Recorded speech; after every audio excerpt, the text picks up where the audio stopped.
Bonjour, nous sommes le mercredi 21 mai 2025 et nous continuons avec le Computex qui a commencé hier 20 mai et se termine le 23 mai. Ici nous allons voir la marque Asus avec en ce qui concerne les PC portables gaming, entrée et moyenne gamme de la gamme TUF et également d'autres produits comme les fauteuils gaming. Asus renouvelle sa gamme de PC portables gaming entrée et moyenne gamme au Computex 2025.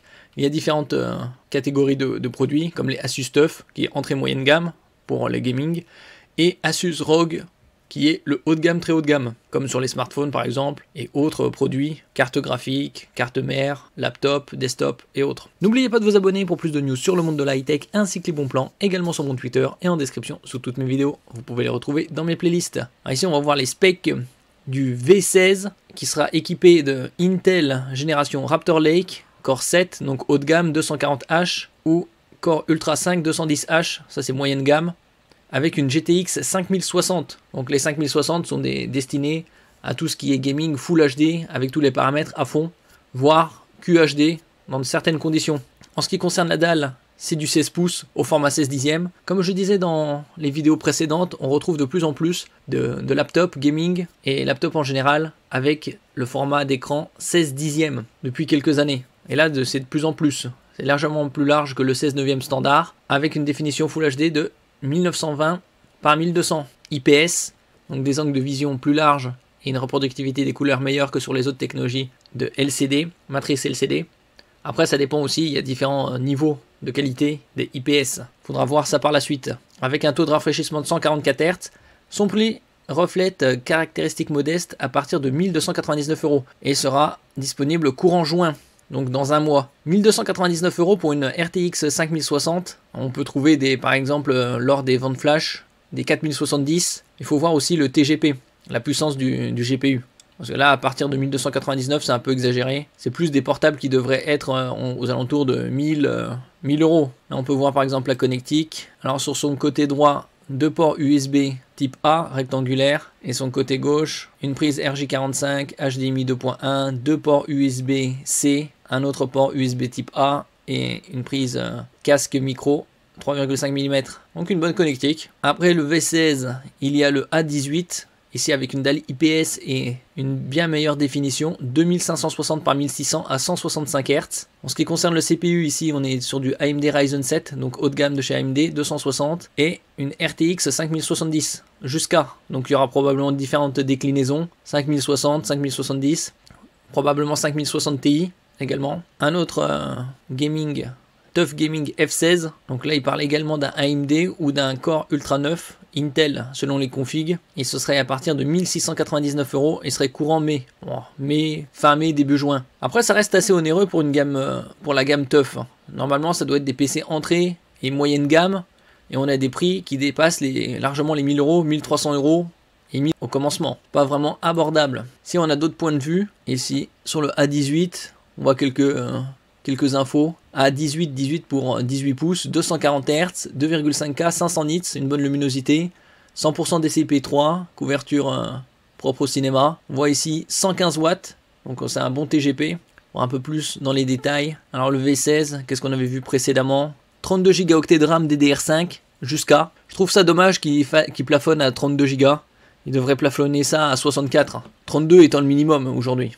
Pour du gaming, même avec de la DDR5 à 5600 MHz, tout PC à plus de 1000 €, ça devrait être du 32 Go. Alors une RTX 5060 sur les meilleures configurations, 512 ou 1 Teraoctet de SSD, ça aussi il devrait arrêter avec les 512, ça devrait être 1 Teraoctet de base. Wi-Fi 6E, Bluetooth 5.3, ça reste correct. Là on a le A18, et on peut le voir ici, certifié 1000 STD 810H, donc une bonne résistance. C'est des paramètres militaires aux alentours de 25, comme la température, basse, haute, l'humidité, les chocs, les vibrations et autres. On voit ici une caméra infrarouge pour reconnaissance Wi-Fi 6E, 3 ports USB type A rectangulaire classique, jusqu'à une RTX 5070, donc idéal pour le gaming en Full HD et QHD avec tous les paramètres à fond. USB 4, ici d'autres points de vue. Donc 240 Hz, 18 pouces, ça c'est une taille de titan. 2560 par 1600, donc format 16 dixième. On voit de plus en plus, comme je disais précédemment, peut-être totalement remplacé. 32 Go de RAM DDR5 à 5600 MHz. Après ils indiquent que c'est 32 Go maximum. mais on peut peut-être tester, en mettre 2 barrettes de 32, ce serait possible. Jusqu'à 2 Teraoctets de SSD. En ce qui concerne le Wi-Fi, ce sera du 6E et du Bluetooth 5.3. Une batterie assez importante, 90 Wh. Bon, après, bien évidemment, ça va pas tenir très longtemps avec la RTX 5070. Et c'est à partir de 1699 €. Au vu du prix, même si c'est de la gamme TUF, il devrait proposer du Wi-Fi 7 et du Bluetooth 6. Et en ce qui concerne la RAM, un plafond supérieur. Comme je disais, la gamme TUF, c'est l'entrée et le milieu de gamme. Comparé au ROG qui est haut de gamme, très haut de gamme, comme on peut voir les prix, c'est assez onéreux. Là, on a d'autres infos sur le Computex. On montre quelques autres produits, comme ici une RTX 5090. Il parle également de carte mère avec système I/O. C'est all-in-one, tout en un, au niveau du refroidisseur. ROG XG Station 3 avec Thunderbolt 5, External Graphic Dock. Donc c'est un bloc, comme on peut le voir ici à l'image, avec la meilleure connectique actuelle, USB-C Thunderbolt 5, avec des débits de 120 Gb unidirectionnels ou 80 Gb bidirectionnels. Il parle également ici d'un moniteur XG 248 QSG, 24 pour 24 pouces, avec une définition Full HD, du Super TN. En général, les moniteurs, c'est toujours les plus rapides, sont avec des matrices TN, ou dérivées de TN. 610 Hz overclocké. Bon, là, on est sur du très rapide. Pas mal d'informations qui prend en charge le VRR, Variable Refresh Rate, donc taux de fréquence variable, le G-Sync, Adaptative Sync, FreeSync Premium. Bon, ça, c'est tout à fait normal. Un autre moniteur, ici en 34 pouces, format 21/9 OLED, 3440 par 1440, QD OLED. La très grande majorité des moniteurs gaming OLED ont la technologie QD OLED. Donc c'est QD, c'est pour Quantum Dot, c'est un film nanométrique qui est appliqué à la matrice et qui permet d'étendre la zone colorimétrique reproduite par le moniteur. 240 Hz, DCI-P3 99%, et il embarque Google TV, Android 14. Intéressant, c'est un peu comme Acer, Wi-Fi 6. Là ici on voit un clavier séparé en deux, ROG Falcata. Ici on parle de souris avec une résolution très élevée, 42 000 dpi, dot per inch, c'est-à-dire point par pouce, résolution très élevée. On peut trouver des souris gaming aux alentours de 20 000, 25 000. Et ici avec la mécanique qui résiste à 100 millions de clics. Donc c'est du très haut de gamme. On peut trouver des souris sur le marché aux alentours de 20 millions, 40 millions, 65 millions de clics au niveau des switches résistance.